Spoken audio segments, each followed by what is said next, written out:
Harmonium ঘাট যুবক সমিতির পরিচালনায় আয়োজিত হলো বিশ্বকর্মা পুজো উপলক্ষে বস্ত্র বিতরণ অনুষ্ঠান। উদ্যোগে রতন বণিক। অনুষ্ঠানে উপস্থিত ছিলেন মদন মিত্র, সঞ্জয় বক্সি, স্মিতা বক্সি সহ আরো অনেকে। আপনি আরো একটু লম্বা হতেন ভালো হতেন।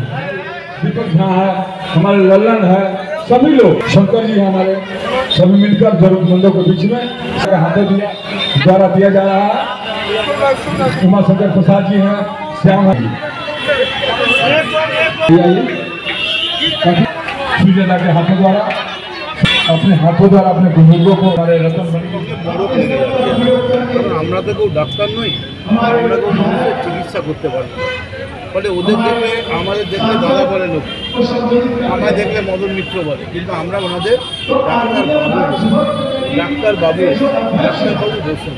অর্থাৎ এই যে একটা বাবু, সেই বাবুটা ওনাদের প্রাপ্য। আমার বিশ্বাস ওরাও নিশ্চয়ই উপলব্ধি করছেন এইভাবে চালিয়ে গেলে বাংলার স্বাস্থ্য ব্যবস্থা সম্পূর্ণ হয়ে যাবে। এটা তো ঠিক যে তৃণমূল কংগ্রেস বা মমতা ব্যানার্জির কোনো লোককে হত্যা করেনি, এরকম তো কিছু বিচার হয়নি। সিবিআই এসছে, আমরা সিবিআইকে ওয়েলকাম করছি। আমার বিশ্বকর্মা ভবনে আমরা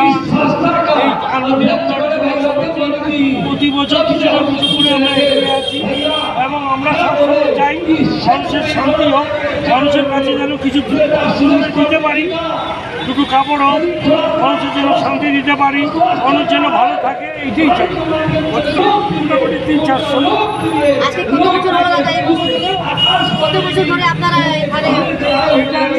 34 বছরের বেশি হবে আমরা সেবায় আছি এবং আমাদের সব নেতারাই আসে সারা বছর ধরে। আর্মেনিয়ান সারা বছর দেখুন সেবার কাছেই করে, পুজো তো নাম, সেবার চেষ্টা করি সবসময় সেবার কাজ করতে এবং আপনাদের আশীর্বাদে চাই আরও ভালোভাবে যেন মানুষের পাশে থাকতে পারে।